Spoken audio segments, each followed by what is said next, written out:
Hello, everyone, and welcome to In the Metal. Thank you for joining us on another episode of our journey through the world of independent watchmaking, where we talk to some of the most amazing talents that are creating these amazing timepieces who are alive today. Today is no exception. Today, for me, this guy, the first time I saw one of his watches, it stopped me in my tracks, and I realized it's that moment where you go that everything you thought you knew was wrong. And coming from Ireland, I was always of the opinion that, you know, there was only these, the watches that I knew were the ones that we saw in the big fancy jewelers' windows in Dublin or places like that there. I did not know about the independent sector or the guys that were behind it. But once I discovered it, I realized that this was a completely different world. And as I say, this guy it's his fault that I do what I'm doing now.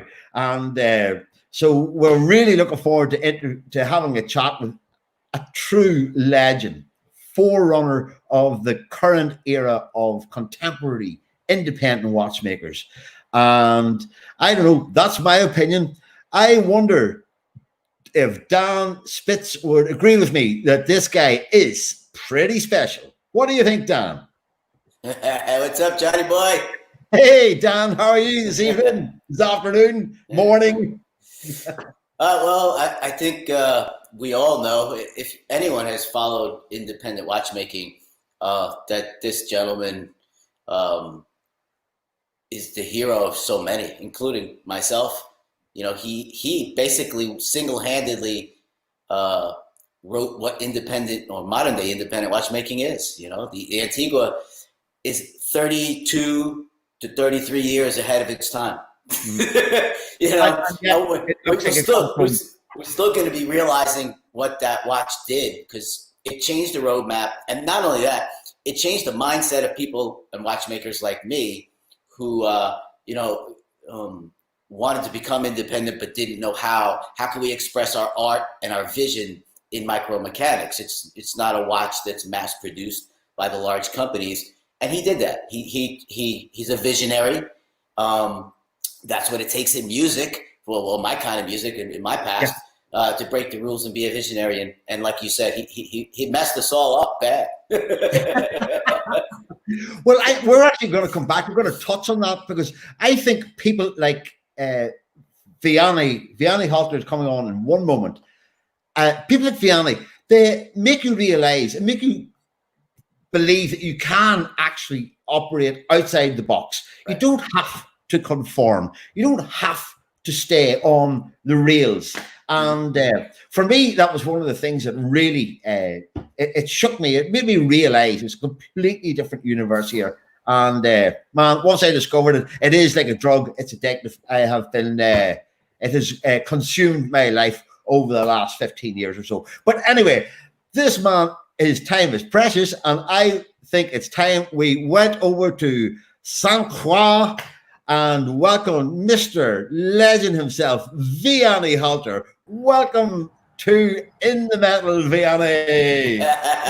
Hey. What's up, my man? Hey guys, how are you? Welcome. It's a pleasure to have you come and join us on In the Metal. I think I've been building up to this moment all my life, Vianney. So it's fantastic to welcome you on. It's always great to talk to you, and so look forward to finding out about what's going on in the world of Vianney Halter then tonight. I listen you just before I arrive on the screen, and I don't know if I have to stay anymore because it was so much for myself. We say to inspire another world like this, and two guys like you, I don't know if it's me, something else. We try to clean the doo-doo off our nose now, you know? I know, yeah, I'm sorry. I was a little bit of a fanboy there, you know. So I'll behave myself.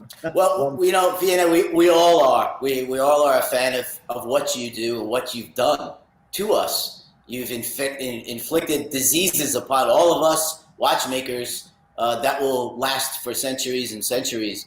You know, as the music I created in the past broke down many walls, and we had to break down many walls to get where we needed to be and show that you didn't have to conform to the norm. So did your watchmaking. And like I said, you're way ahead of its time still today. And that is a true visionary. And it shows all the young watchmakers, we can do what we want because yes, we are producing micro-mechanical art. We don't need to tell the time anymore. Let's be real. And we have a phone, you know? So what you do is create micro-mechanical art that is yours, like Renoir painting is just, your painting is for the wrist. And this is what collectors our collectors and your collectors are purchasing. A piece of you, a piece of your time.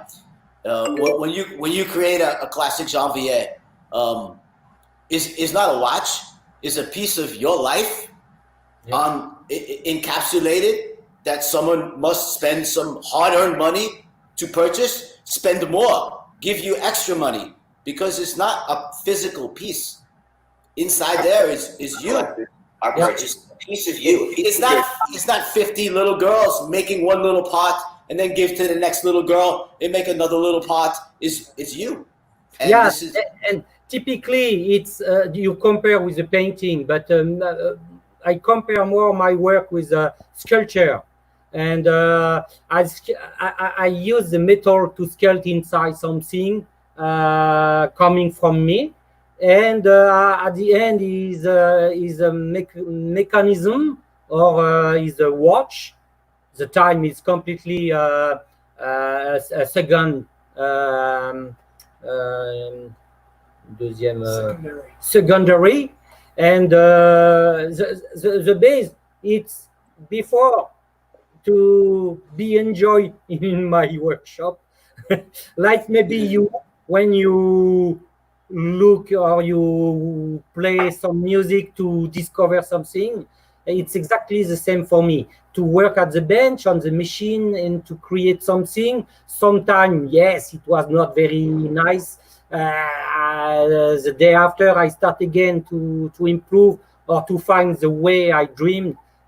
I think it's very similar than your career and what you was doing. Yeah, it's what I am. I guess I am the only watchmaker who can draw those correlations, so that every time we interview somebody, I can explain to maybe musicians that are following also that it's art. We're the true artists. We think very similar. The challenges are the same. If we were to be unique, step out of the box after we get our skills, go to watchmaking school, traditionally trained, go through the hard learning of corporate watchmaking or corporate music, and step out of that box to create masterpieces from our own mind, singular, our own mind, and then hit the Shaolin and go. Yeah, but it's always the same. You never know where your life is taking you, or to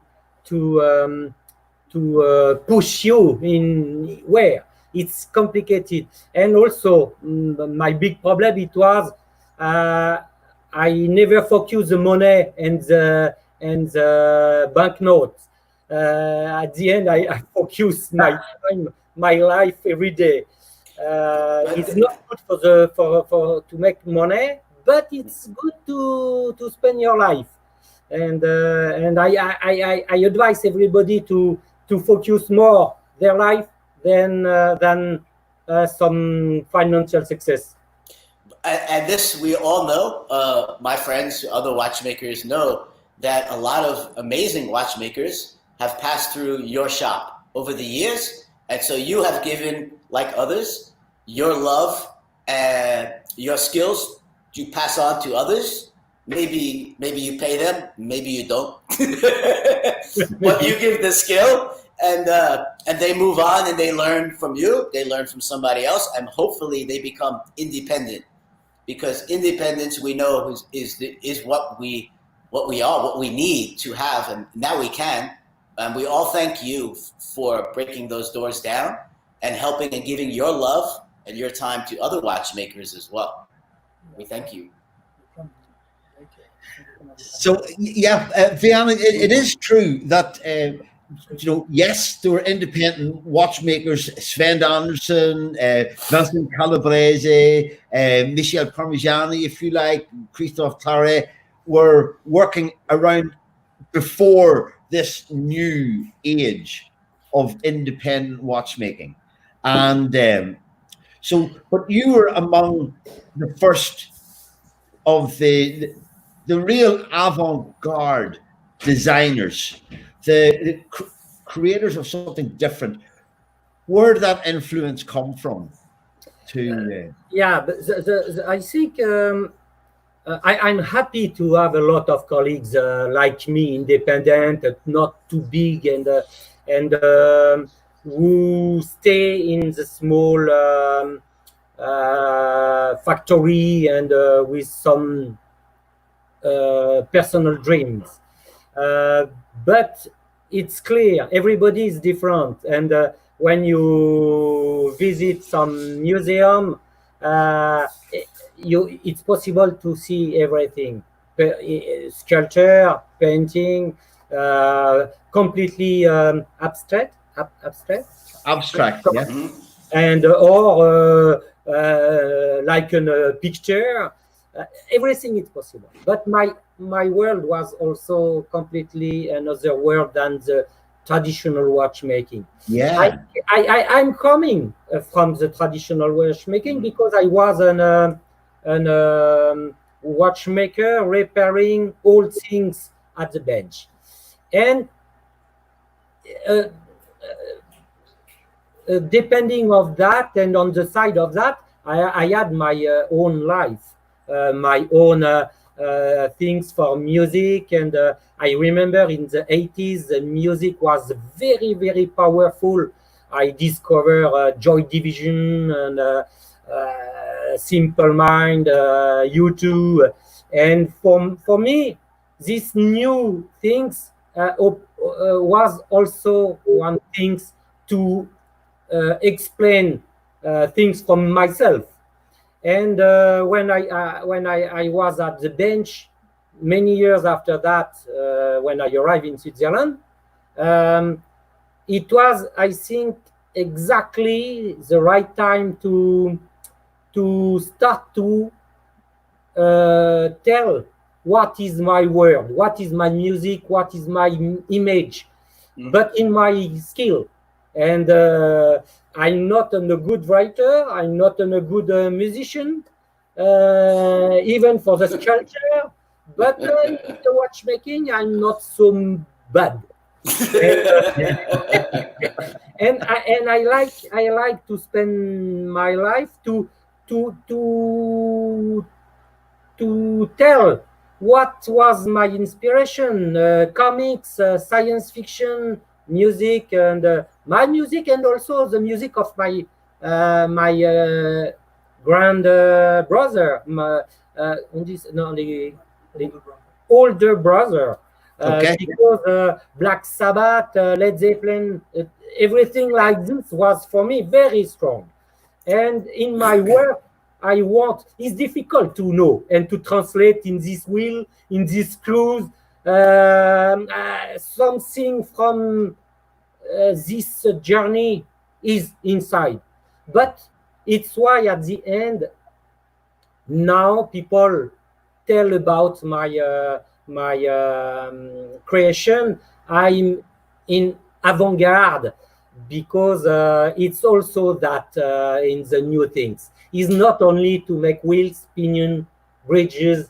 It's also to explain what you are and what you want to share, and where you want to go.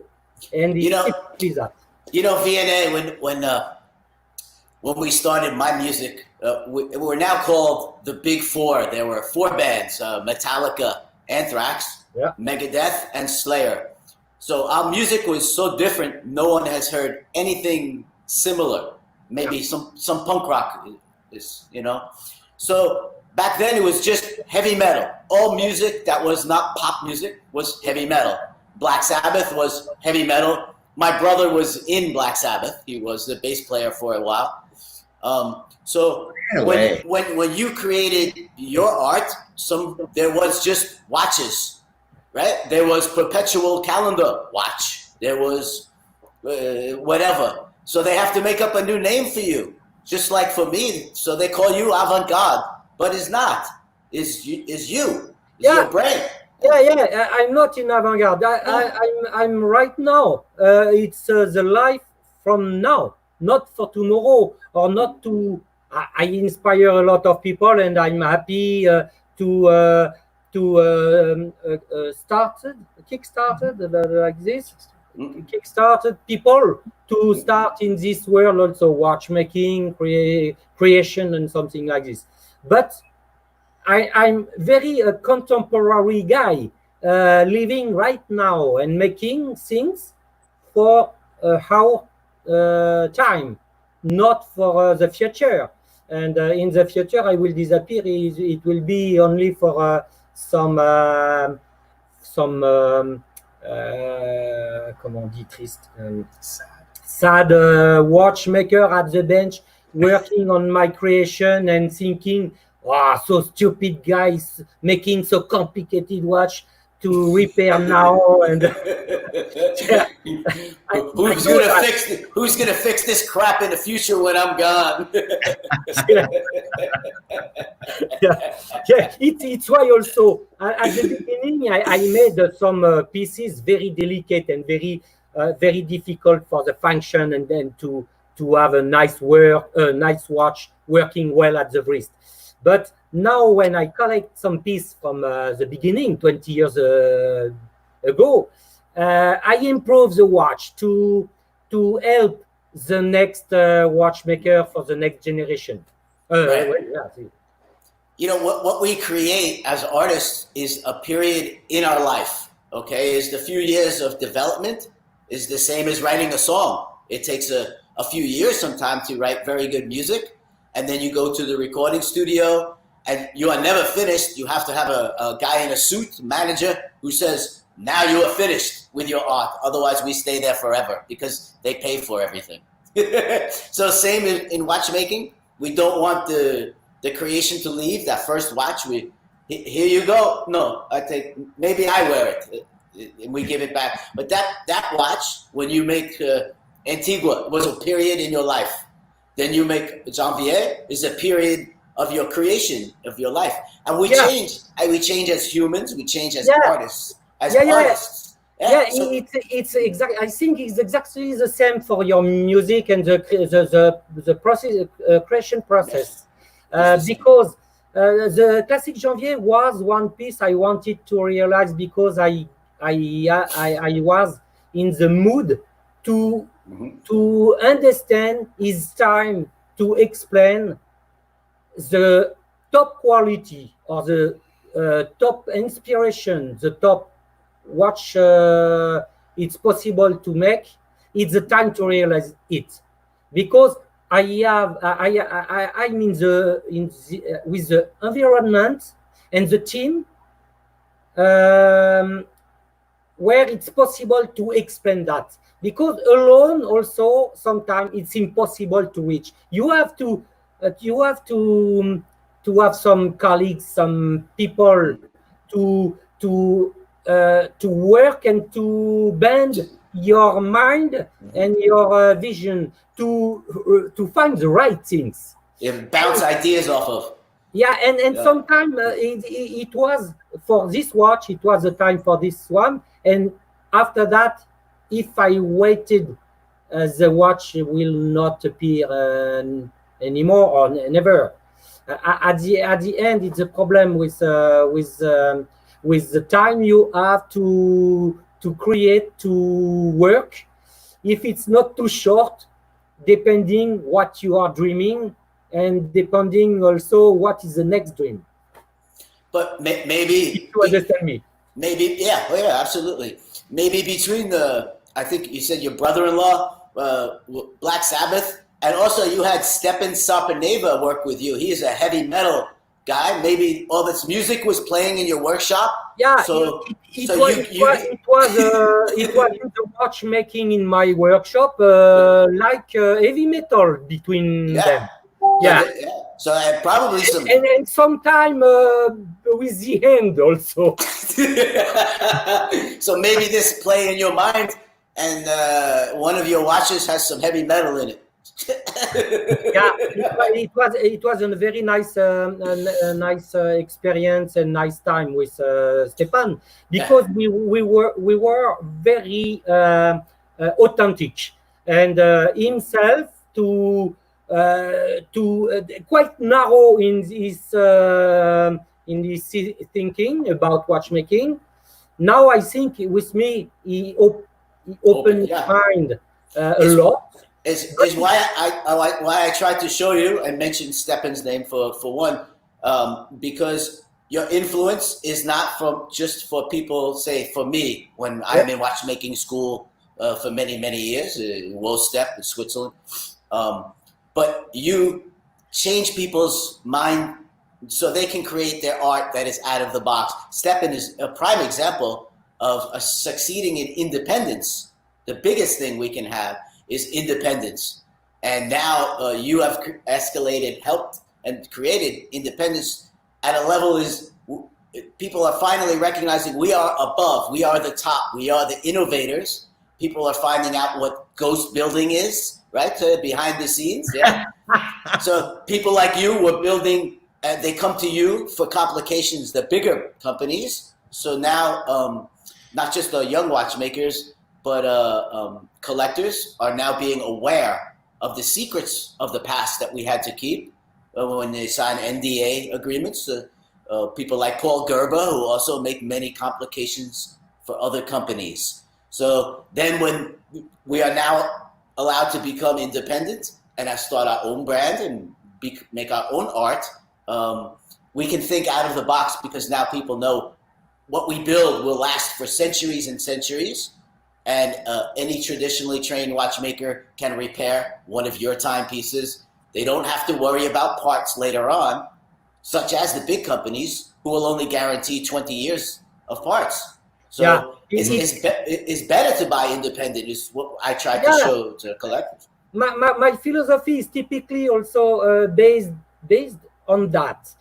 It's important for me to make something and a guy in 1 century or 2, 3, 4 century, whatever,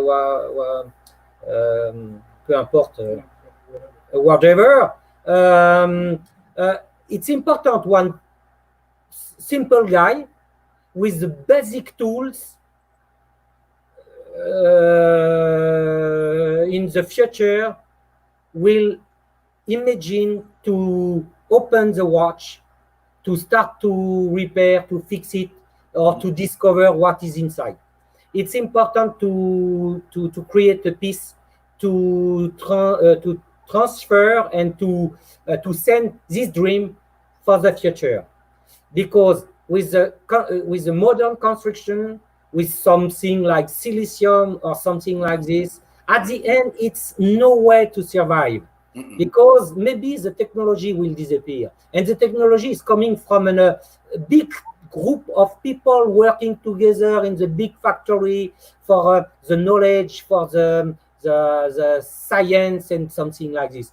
For me, no. With a basic machine and traditional machine around you, you have to fix the machine. And after that, maybe you will have the possibility to fix the watch. But the watch will be simple, even if he looks and he seems very complicated, but it's simple. Yeah, because we know, Vianney, you have done a lot of restoration work. So both you and I are the same. We know we get a watch that's 150 or 200 years old. We can restore this watch and it's brand new again. but this silicium, the glue already is shit. It's gone. It's already. It's now. So don't buy into the hype, anybody. We stick with traditional methods because they work. They've already been proven, and anyone can fix most of the independents that are out there. We overbuild. We build everything better than it should be because we build it for ourselves. We just happen to offer it for sale later to you for the right price. The next generation will maybe will have a lot of time to look around because the machine and the other, or I don't know, maybe some aliens or some new spaces will work for you and produce your food for you and your life for you and maybe your family for you. But now we are working to create a lot of things to take your attention to understand why in the past our ancestors spent so many time to make so stupid pieces. Well, also, you know what I want to put out there, just so anyone that's listening should know, Vianney was not haphazardly just fell into watchmaking. I like to have a little bit of the early background of watchmakers and where they got where they were. And I know you at a very young age, like 14, I think, you got on a train to try to get to a Paris watchmaking school and demand, I am Vianney Halter. I want to come here and be a watchmaker at a very young age. Yeah, but I think you had to wait a little bit. So you knew what you wanted to be very, very young, which is quite astonishing. And you just set your path that you knew that you were a builder and a problem solver and wanted to do things with micromechanics, and you did it, and that's incredible. Yeah, but yeah, it's why also sometimes I'm disappointed because something decided for me my life. And at 10 or 11, I collected my first hour clock, and after that it was not always for watchmaking. Between 18 and 22, I spent some time in the nightclub in Paris to discover life. But I came back at the bench to understand this is more stable than to go every night to dance in the stage with completely crazy guy or woman I met. But at the end, yes, I don't know why watchmaking, but I was very fascinated by wheels and by this construction, counting time or giving some rhythm at your crazy mind, or to full things in your brain. And at the end, clocks with this quiet sound, movements, wheels moving, it was maybe a key to find a stable things for my life. Yeah, it's very calming sound, really, isn't it?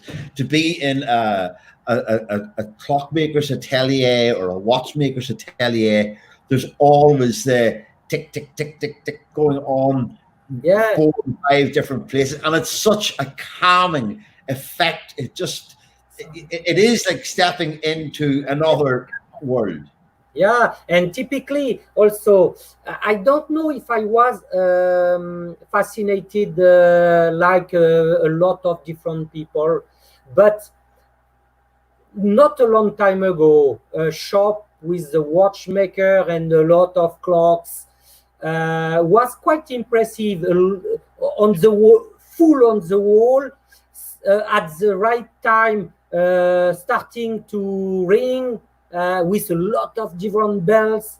And at the end, when I read a story about watchmaking, watchmaker shop for to repair watch and clocks, people are fascinated by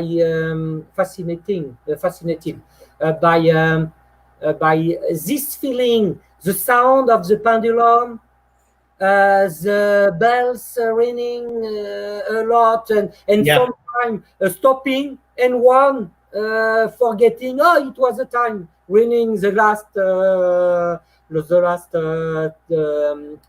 hour. And yes, for me also it was fascinating, but not really to inspire my my career. My career, I think it was injected by some crazy things in the sky. Now I'm. Yeah, but also I think as watchmakers, most of us are tool crazy, machine crazy. It also is a very big part of watchmaking. Maybe collectors should understand a little bit. It's not just the mechanics, but what machine, a vintage old machine that we need, because it's the machines that were made to make the parts are beautiful. They are also works of art. Shablin 70 is a work of art. The Sierra F1 is a work of art. Boli F1, work of art. So this, I think, enhances us to sit at this machine for 20 hours, or maybe not that much.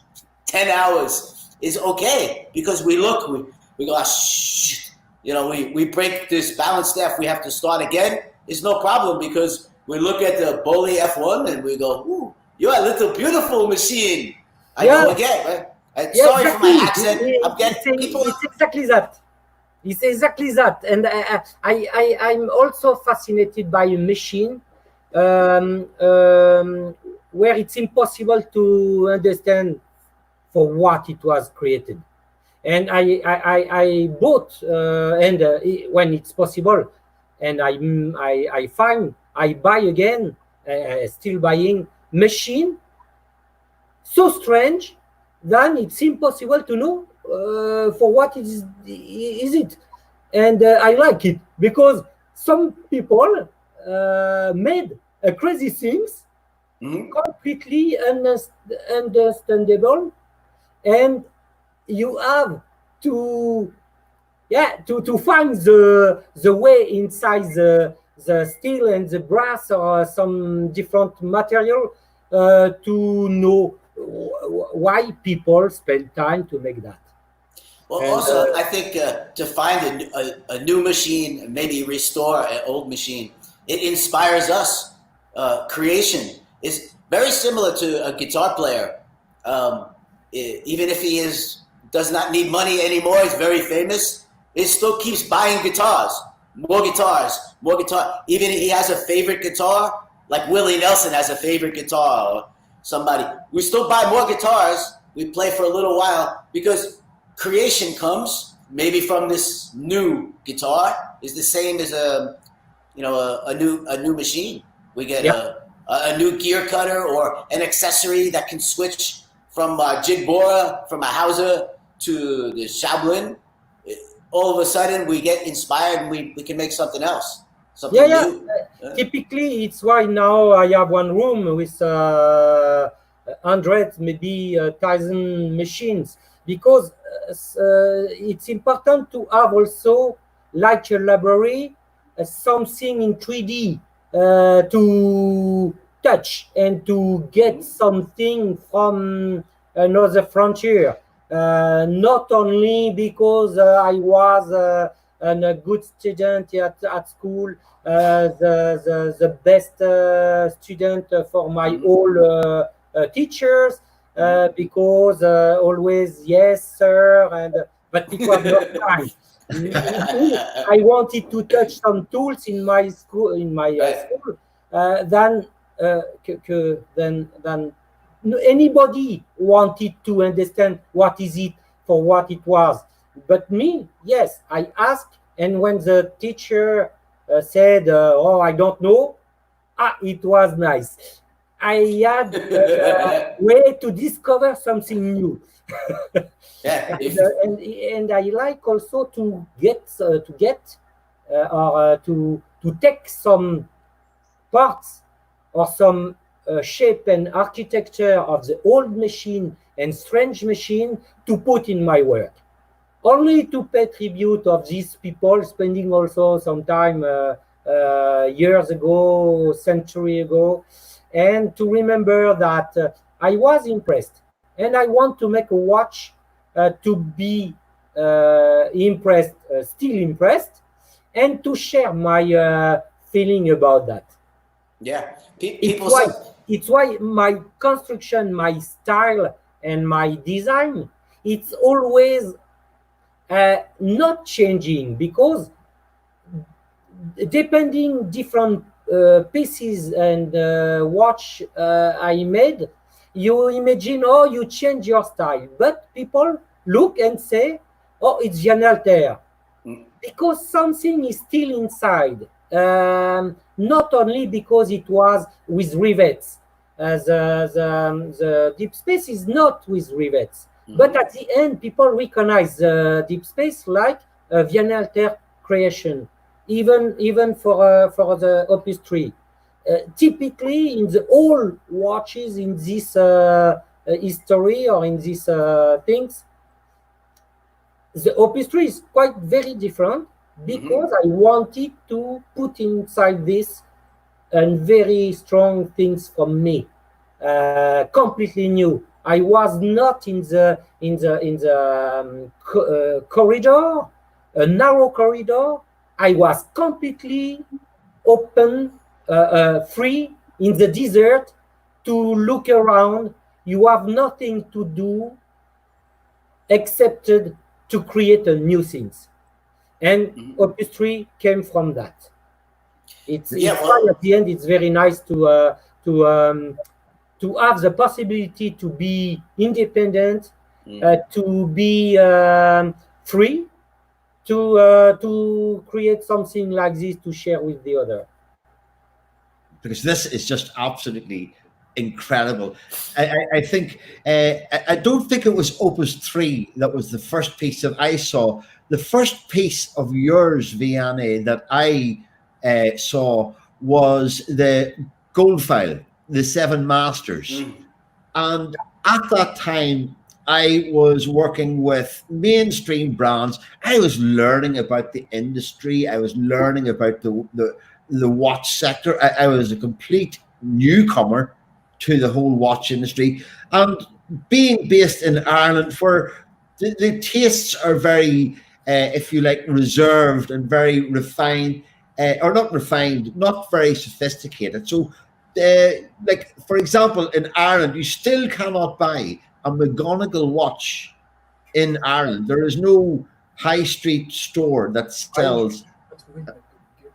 Just, well, there's different reasons. I've heard different reasons. One reason was because there wasn't enough profit in a McGonagall as there was in, say, let's say, another high-end brand in the same price category. So, and you can't also buy, you cannot buy a brand new Audemars Piguet in Ireland because there's no authorized dealer. So I came from this background where Omega, Tag Heuer, Breitling, Panerai, Rolex, Patek Philippe, those were the brands that I was exposed to in Ireland. So when I came into the watch business around 2004, I had never realized that you were working away, creating that the Antiqua by that stage was 6 years old. I didn't see it for another few years.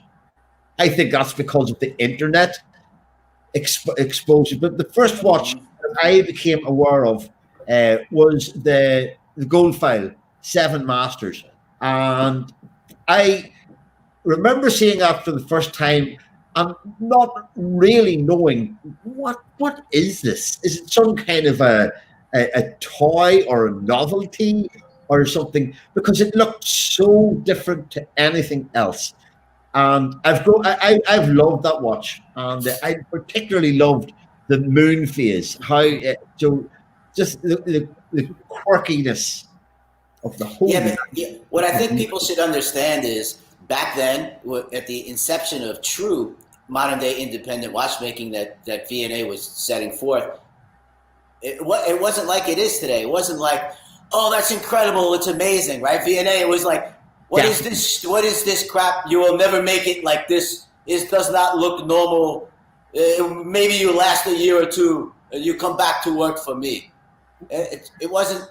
The big companies looked at independent watchmaking like they were this big, and we squash you if you interrupt us. But now, because of people like Vianney, who's set a course that is different than anyone else, he's enabled so many other people to create what is in their head and show the true independent watchmaking. And independence is art. It is micromechanical art. It is a piece of us that a collector can purchase, and it's not a consumable. It's not going to go away. It is, you can pass it on into your will to your son and then to his son. It can be repaired forever. But most of all, it really is a true piece of that gentleman's life. Is not just his vision that he sold to a company or worked at a company. It's his blood, his sweat, his tears. Like when you buy true music from a true musician who is true. When he gets on stage, he doesn't put on makeup and freaking hairspray and wear fancy clothes. He gets on stage in a t-shirt and in jeans, because when he plays from his heart. So what Vianney does is the same. He is the thrash metal master of watchmaking. Yeah, definitively. And at the end, I never wanted to survive or to be a watchmaker very long and to have a job. Yeah. It was day after day. In my daily time, it's to go to work, to find something, to have some money to survive. And when I have enough, to jump on one new things, to dream, maybe to fix my plane, to disassemble one strange machine, and sometimes to now with my experiences and my career to share with the young people fascinated by this world, my small experience, my small environment. And I'm happy also to give, at the end, the success is to give this energy for this new generation to understand, to be independent. It's very difficult. It's more difficult now, right, than in my time. When I started to be independent 20 years ago or 25 years ago, at the end, the world was more simple, less complicated for administration, money, obligation.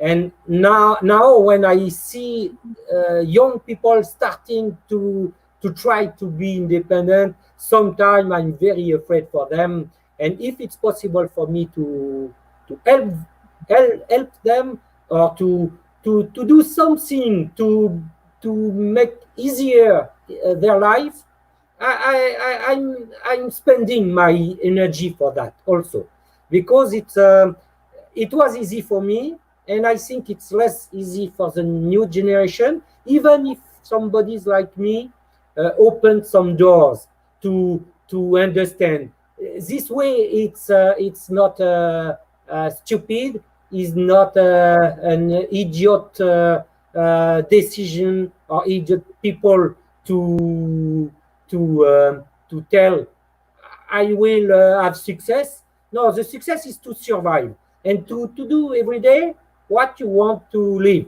to spend time with your family, with your friend, with your colleague, at the bench, sometime in the musical to listen music or something like this. Everything in life, it's important to spend with consciences, not only la surface, the surface, not only the lights you get from some stupid people who want to éblouir, to blind you. It's important before to think about yourself, and if you have some energy, some power, some success, to share with people around. Like you, when you play music at the beginning, is not to produce some vinyl, and for your company will be happy because a lot of money, and after to turn around to make concert and on concert to kill your life. It's also to share with the people in front of you or the people listen your music something than it was in your body, in your things to put outside. And it's important to be always sincere and true.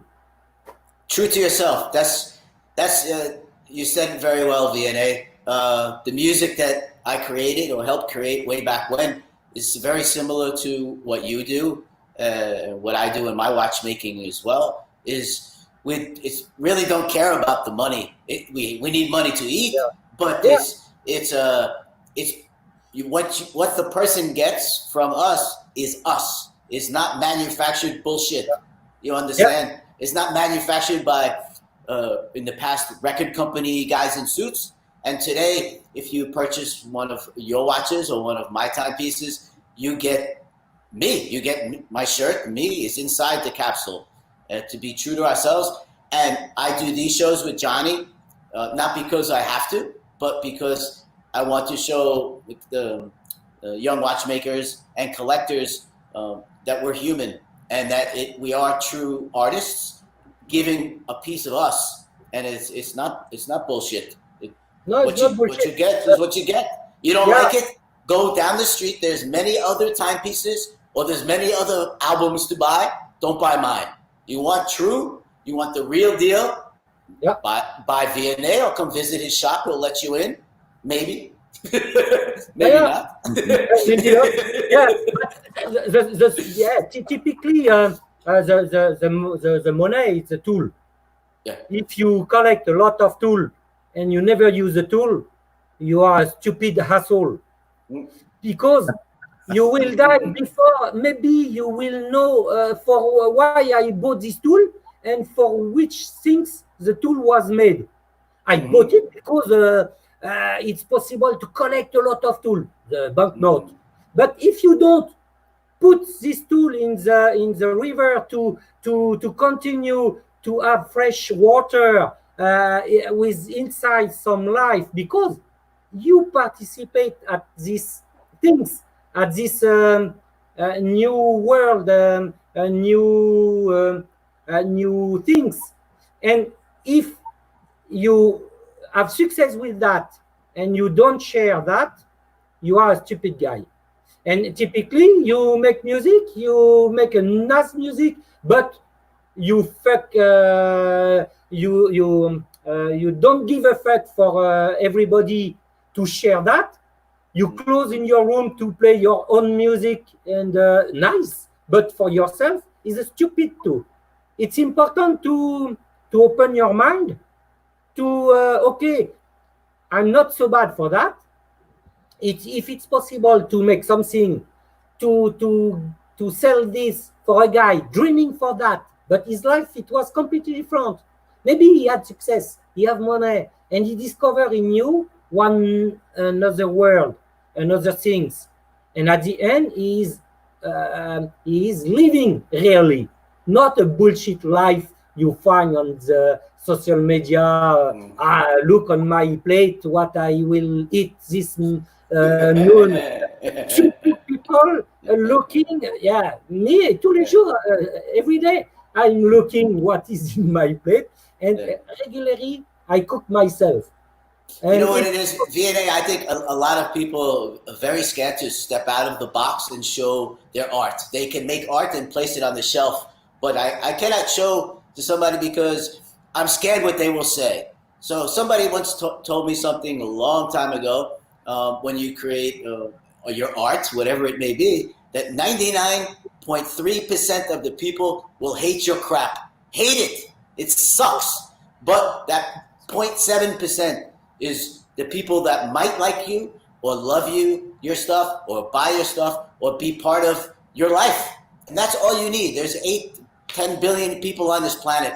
You cannot please them. So do what God put inside of you to bless the other people. And this generation, I think everybody has their 15 minutes of fame. But when me and you started, right, Vianney, what did we have? We did not have a free TV station. We did not have a free magazine. Instagram is free magazine, right? We had to pay. Vianney's new watch cost him $10,000 to put an ad in the magazine back in the old days when we started. But now they have all these tools, Vianney. They should use them, but use them wisely.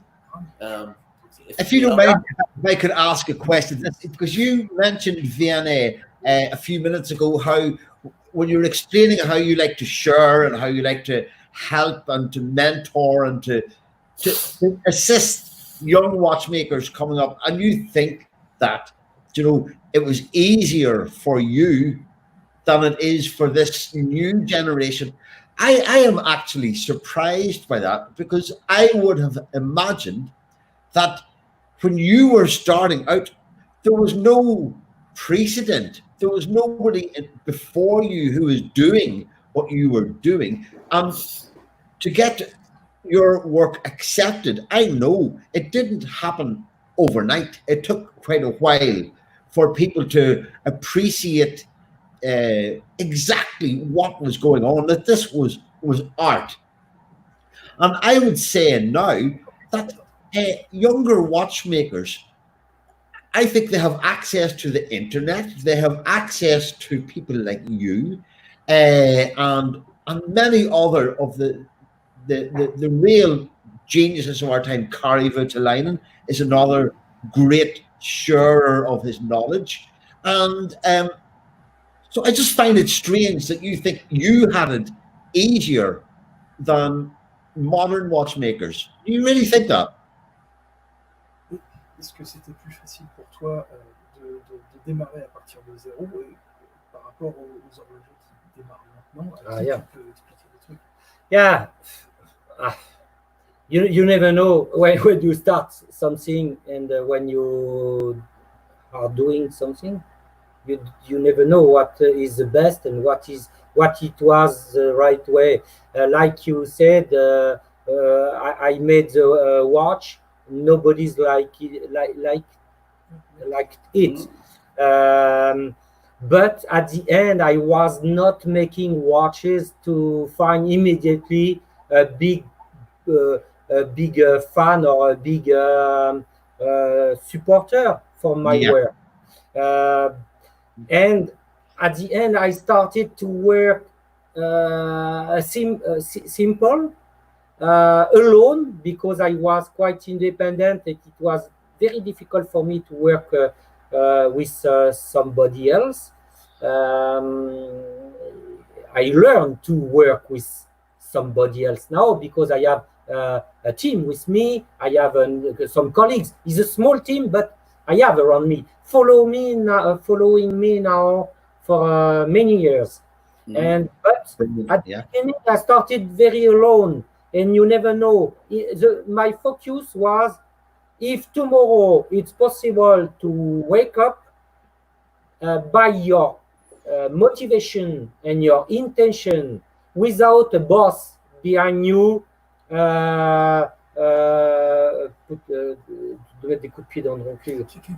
kicking your ass. It was the success. It was at the beginning. It was that, and I tried to work for in my career to work for some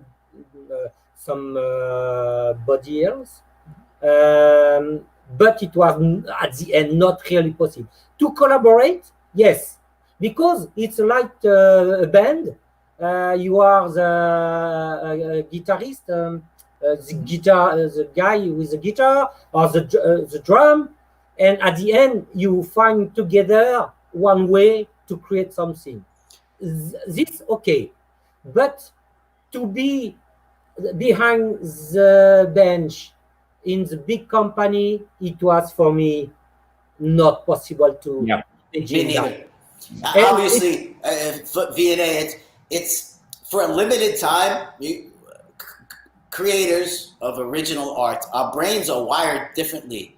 Other people can have a job and go and have their paycheck, and on the weekend they go camping in the woods, go back to work on Monday. This is fine. This is fine for some people.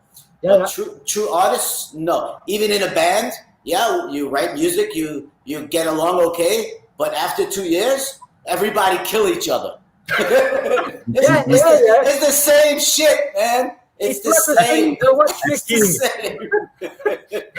was regularly to fight my employer, or to fight, not myself, but my employers to jump on me, to try to fight me because some different of... I have a better way. Let me show you. And it was not for us. It was the same when I had some boss to imagine and to want to take the boss to explain what is the life when you spend your night in his left to create some peace when he was sleeping or playing the boss in the restaurant with everybody, with the customer.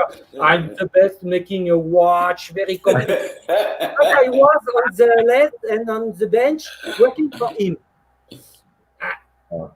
It's important also to learn or to live that, to understand what is the real life.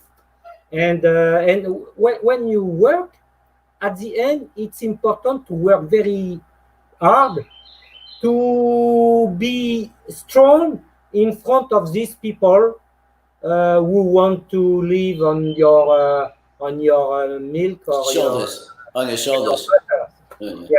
It's true. I think Vianney, we when we're young watchmakers, we go and we sit because we want to learn certain things we can't learn somewhere else. But for a short period of time, and if we are true independent and true creators, that environment is not healthy for someone like you or someone like me. We don't think like them. We think different. We think completely different.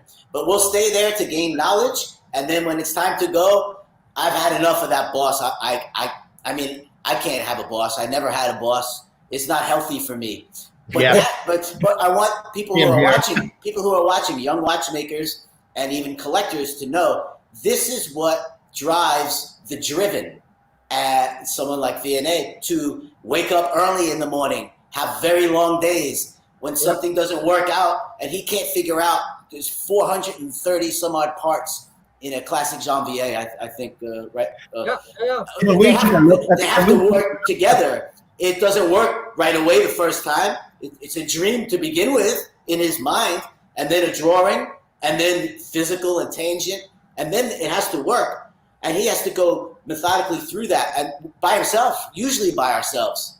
Sometimes we might have somebody to play off of, but usually we don't listen to them anyway because the vision is already implanted in Vianney's head. So this is what drives the driven, is not to have a boss and be independent. And that's what independence is. Yeah. Well, I had actually wanted to talk about a few of these watches. I'm not sure whether I should interrupt the flow of the conversation by going through some of that. I know they've all been talked about many times before, but I have to say the classic Janvier, the Antiqua, the interpretations of those functions, of those complications that are unique to yourself. I know that you're inspired by Janvier. I think you named your atelier after the manufacturer Janvier. But some people, I don't know if they would get this immediately. What is going on that watch? And to me, it is just, it's ingenious.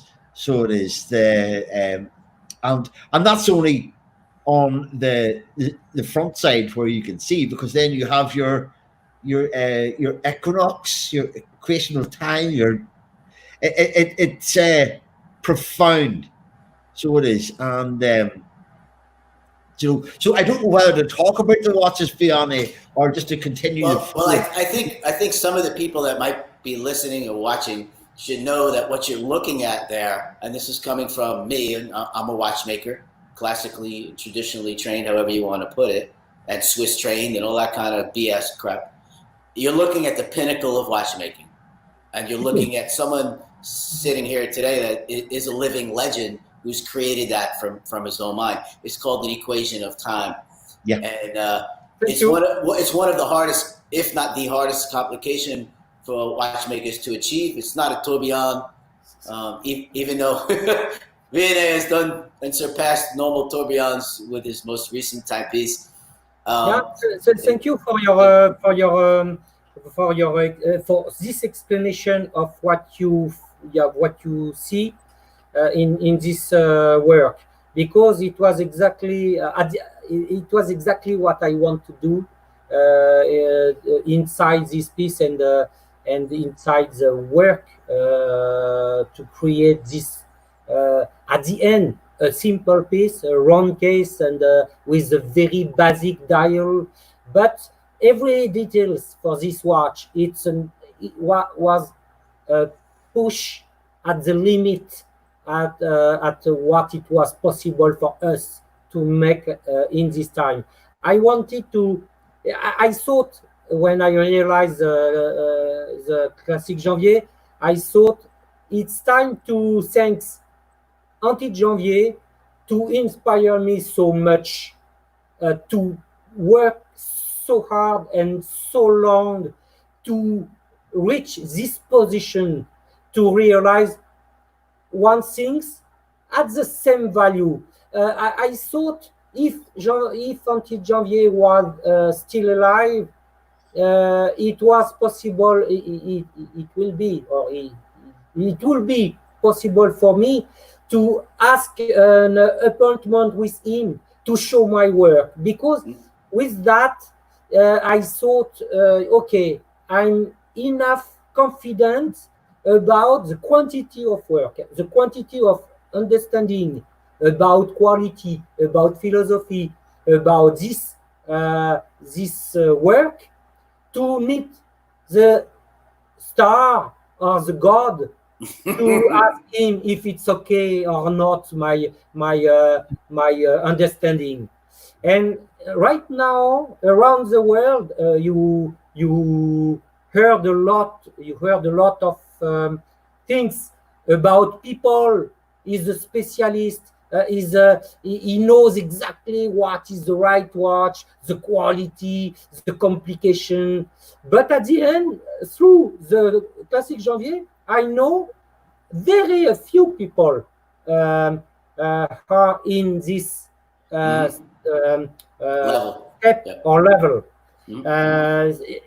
because you read or you heard things about a so stupid, complicated, shitty watch.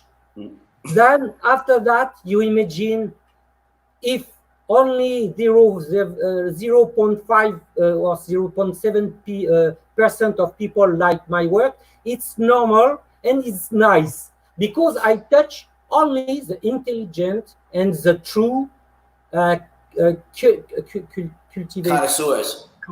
cultivated or and knowledgeable people. And at the end, with that, you faire le tri. You sift this world to find the true and the right collector, the right customers, the right colleague, and the right fan for to share things. What, Vianney, as watchmakers, and I think I can speak for many of us who are accomplished watchmakers who've worked in many restorations for many years, for 20 years. I've been doing this since I'm 8 years old. I'm third generation from my grandfather. But when we see that you have created equation of time this small, without a team of 40 people and $100 million, this puts that watch into a whole different perspective, that you can dream this watch and yourself create it with very small amount of people. That's what everyone has to understand.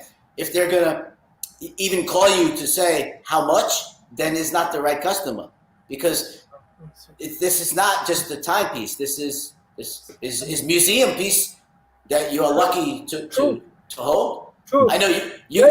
Because as watchmakers, if you make this piece, you don't even have the time to make one for you. Yeah, right? But when people ask me about the price for this piece, I answered it's around 4,000 hours of work.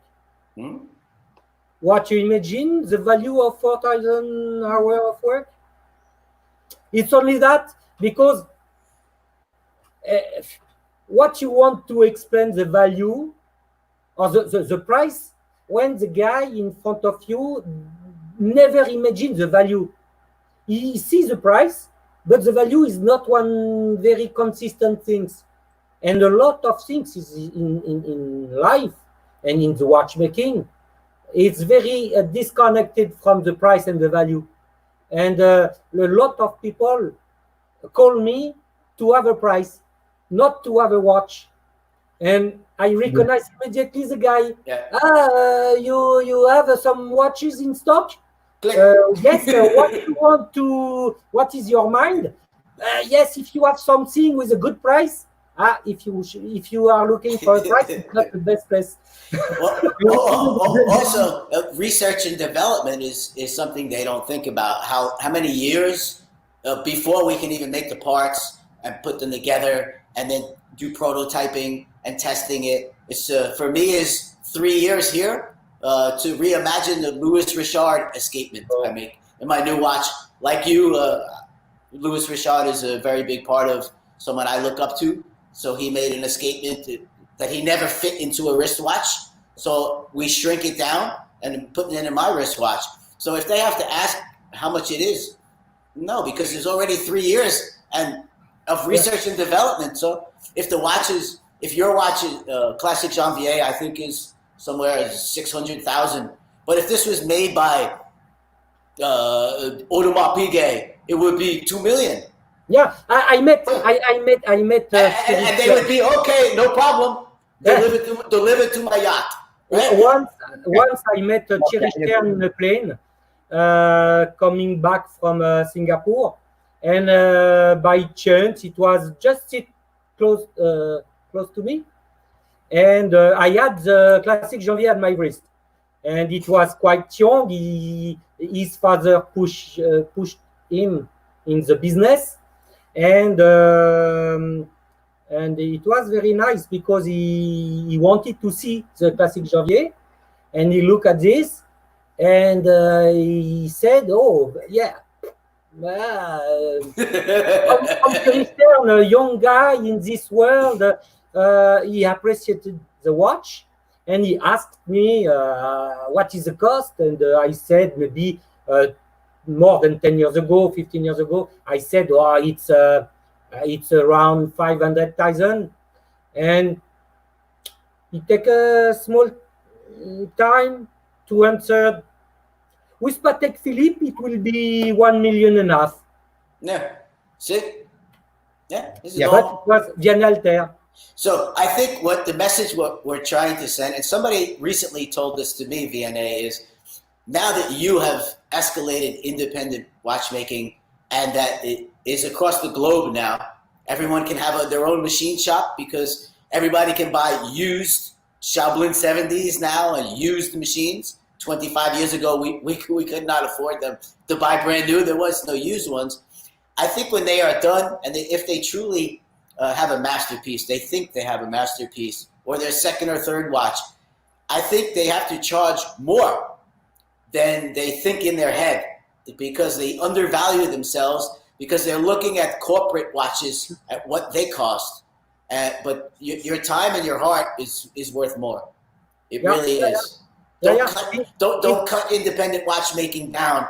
Yeah, it's a basic problem for the young generation, and like me, it was the same at the end. You never imagine the time you spend, the skill you reach, have a value, and at the end you sell, because also the problem in life, it's you have to collect some money, and when you spend 1 year to create your own watch, and at the end maybe one guy who want to make some business on your back is trying to bargain your life.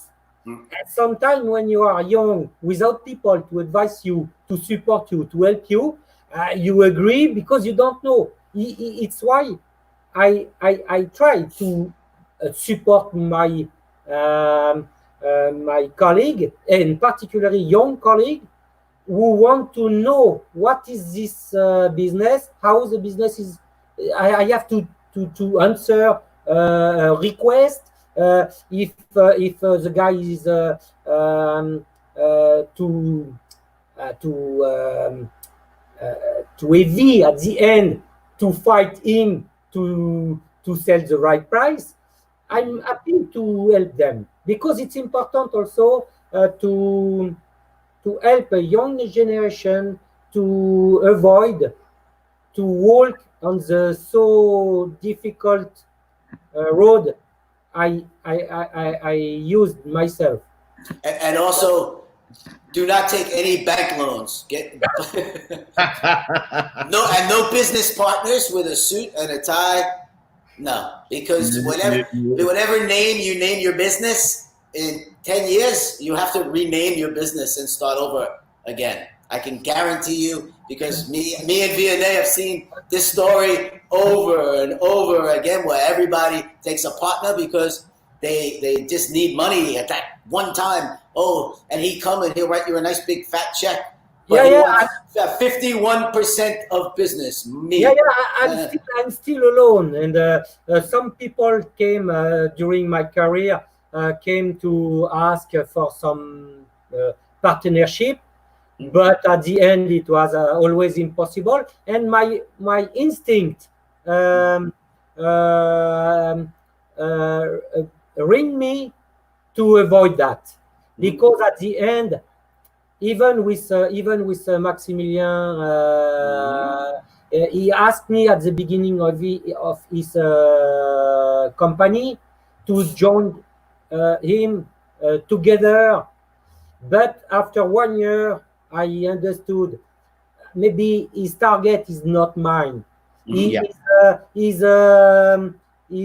vision of the watchmaking or of the life is different, and if I want to be friend with him longer, it will be better to avoid a partnership. This is the kind of advice that can't be bought, and this is what we try to show when we talk to some of the incredible living legends that are walking now, like Vianney. So you all should really listen with very big ears. Not to take those investors, and really trust your heart and what's inside of you to be independent your way. Your way might be not our way. Perhaps you want to make $8,000 watches and make 500 of them a year. That's not my way. That's not Vianney's way. And many of the people at this level of what we do.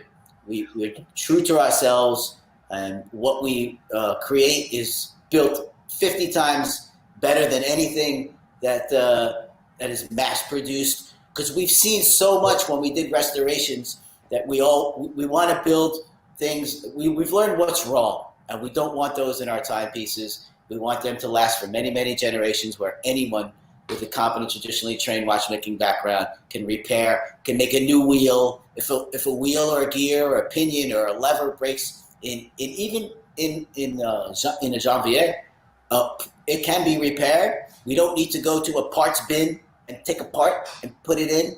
It can be repaired. Believe it or not, any of Vianney's watches can fall upon any of the masters' desks and be brought back to brand new 400 years from now. Yeah, we haven't even got to the deep space tourbillon yet. We're well over the hour, so I know, Vianney, I really appreciate you staying on with us a little bit longer than I promised you. But you know, part of what we're doing in the metal is about the people who are watching us, and we've got some questions from some of those people. And I thought Captain Forrest had a fantastic question to you. Was it a part or a complication that was difficult or a pain to design, and when you finally got it, it was a euphoric moment? Qu'est-ce que ça veut dire? Quelle pièce, quelle partie d'une complication a été pour toi une horreur à concevoir, mais une fois que tu es arrivé à la sortir, ça t'a fait un grand bien fou, quoi. It's a very complicated question because it's not my first nightmare. I had not only one nightmare in the watchmaking. Le pire, the worst. It's difficult to remember the worst because the human brain forget quickly the worst for the better. Yeah. But I remember at the beginning, maybe one thing's very bad. It was also for the upholstery. I wanted to create the mechanism for that, and I had a lot of different ideas for that. But I started in so many different ways to reach some success in the function. Then it was a very, very long parcours, a long process. And I worked on that for 1 year with two colleagues all the time, trying this way, making prototype, but a big model at the 5 times bigger, and jumping for another one because each step was one part to go for a better things. And when I thought, okay, now we find the light inside the tunnel, or we saw some light inside the tunnel, and it will be to reach something. It was 1 year after, working every day for that. The board direction of Harry Winston said, Vianney, stop it.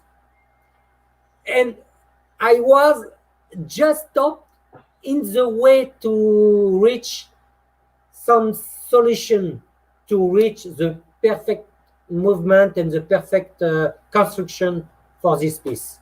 And at the end, it was a nightmare to develop. Yeah.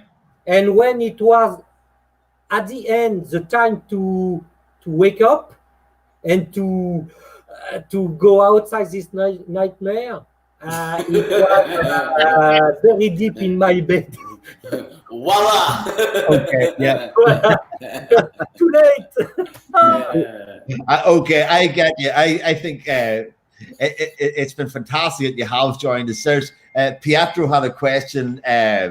He was, do you see more attention now to the independents that are compared to 10 years ago?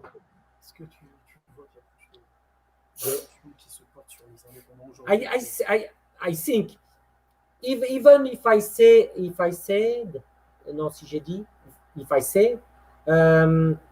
It was easier for in the past to start to be independent than now.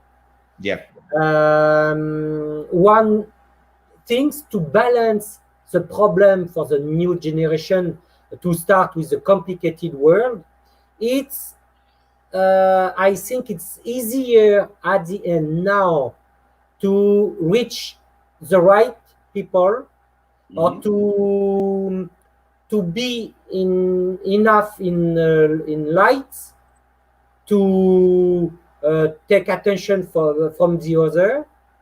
And also I think the new generation of the rich people is getting some knowledge and some I think intelligence to understand it's possible to find something else, maybe by the work and by my colleagues like Carrie, like Stepan, like Vincent Calabres, Sven.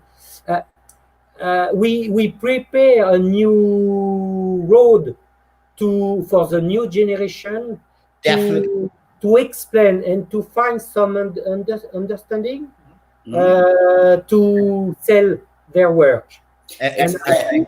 Exactly what we're doing here, Vianney, which is to use this medium to show the collectors really from one watchmaker to another watchmaker what it takes to be you or to be me, and not just the training. We have to explain that we go to school for an apprentice for 10, 15 years and then the struggles of being independent, but more of the perseverance to create something that's so complicated and how long it takes. Because like you said earlier, they just look at it like they look at a Rolex. Oh, how much? And maybe you take a few $1,000s off, no way. A little cheaper. Right. Yeah. But no way. They're being educated now. The complexity could be because on Instagram, the younger watchmakers show when they start. I start here, I make the nameplate. I start here, I make the bridge. So in the past, when me and you started, they never saw that. They never understood the complexity of what it meant to be independent. And the money, the start, the supplies, the machines, the risk to stop your other job if you had one. But now I think and it's why also I'm happy to participate to your live, and for somebody else also. It's not to try to convince people to buy my work. I don't have to convince them. If people will be enough open-minded, it will come once, and will find in my young colleagues things where the value and some dream will be very interesting to spend money. And I want to support also this side of this world, not only to drain or to drain people for our business. Is okay, is one business, but is not only a business. When you buy Rolex, it's a business. Stop to dream the Betty Boop. You never will have in your hands. If you want to dream yourself, look around and further. And I try to open some doors and some windows to open some mind. And if I have success to help for a customer to buy a watch for one guy I supported, I'm supporting in his business, I win. Even this guy don't buy my work. If he buys the work of my colleagues like Carrie, I win, because Carrie is in the same world than me. He's working at the bench. He's working with a convincing things, and And at the end, if one customer coming to me asking what you advise me for a next watch, and if he never bought one carry, I advise immediately spend your money in this small workshop and meet this guy. And if carry survive, I will survive, and I will try to give some energy for another one to survive too. It's an ecosystem. It's nearly like exactly. Everybody around the world want to kill our world, Earth. Yeah. But I try in my possibility to change some behavior to invest for the future and for something nice, not for the stupid consumption or for the mass consumption, mainstream, to put away everything you collect and you have in your life, because after you and during your life, nobody will remember what you do.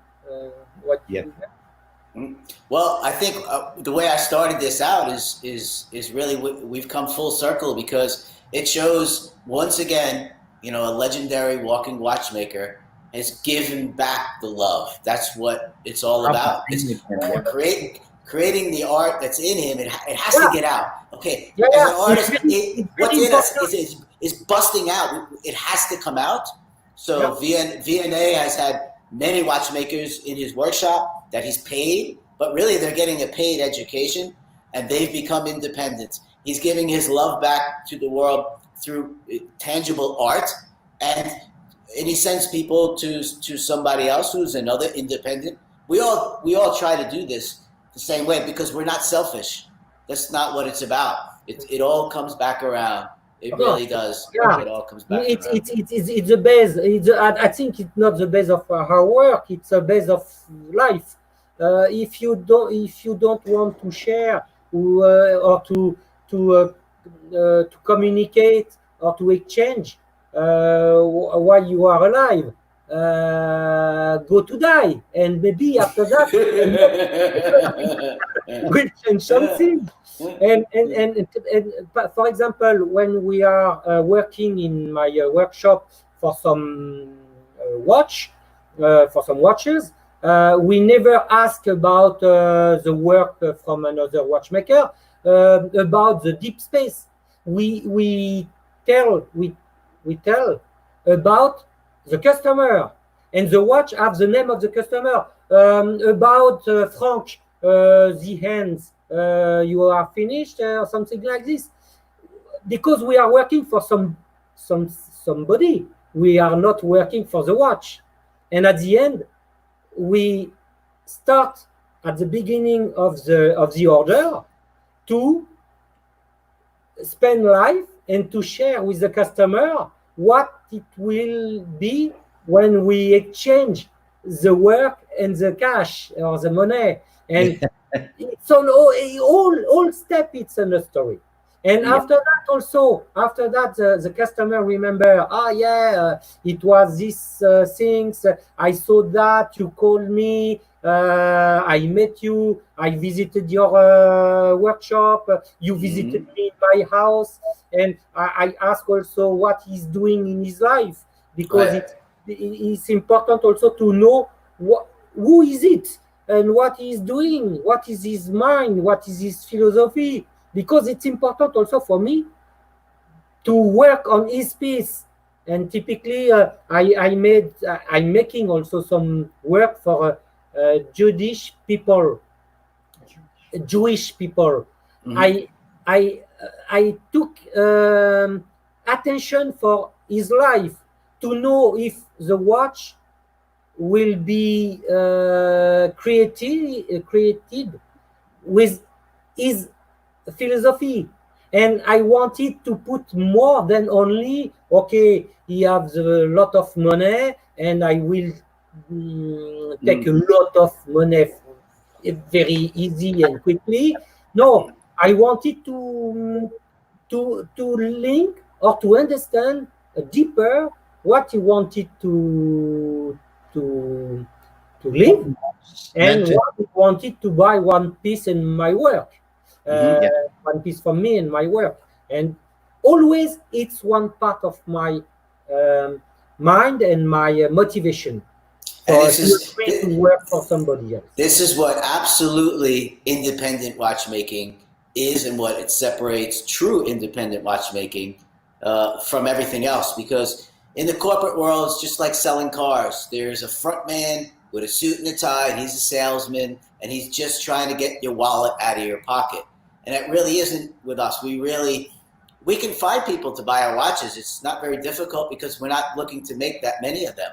It's more about the connection and the love and challenging us. And knowing that your work is appreciated, that it's not just something that is bought to be collected and put away, but that someone who's buying it understands what has gone into that watch, how much of Vianney Halter is in that watch.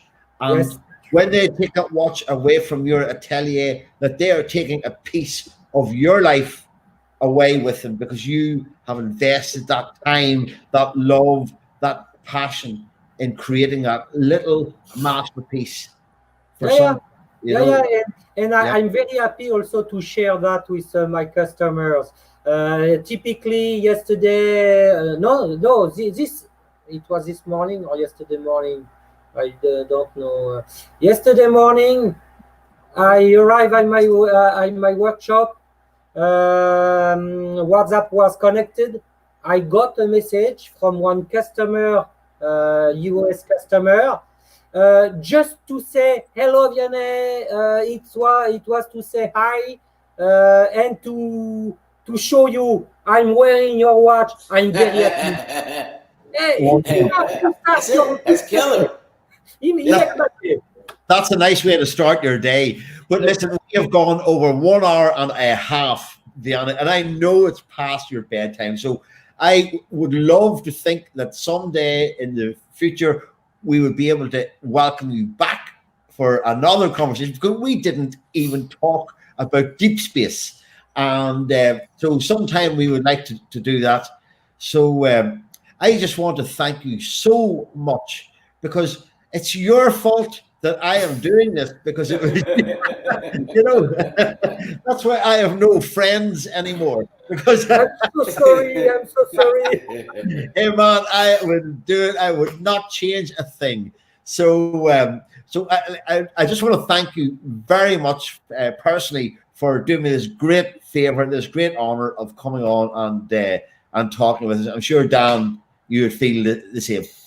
Yeah, pretty much. I'm gonna reiterate the same thing. I went to watchmaking school here, watchmaking school in Switzerland, and apprenticed, and then headed up Chopard complications and all that. But that doesn't mean shit, because once I saw the Antiqua, I said, "There's the thrash metal dude of independent watchmaking. What is that? Holy shit! I want to start my own watch. How do I go about making my own main plates, my own bridges, at a time when it was impossible?" So fast forward many years, and here I am finally making my own timepiece, and it's all because of you. I don't know whether to curse you or hug you. Thank you for you both, and so motivated, so powerful, and I have only one thing to say. Live long and prosper. Fantastic. Vianney, hang about for a couple of minutes after I've closed this off, because we want to say thank you. And but to everybody else who has watched this fantastic episode of In the Metal, we're so lucky that we have these extraordinary talents coming and sharing their time, their evenings, because this is eating late into the evening in Central European time. So I want to thank you all for watching. I want to thank everybody for their questions. I'm sorry that we didn't get answering or asking all of them. There were so many tonight, but it's so we got to get some other day because we get more questions to ask them. So everybody, thank you very much. As Vianney says, live long and prosper. We will see you next time on In the Metal. We'll speak in a moment, Vianney.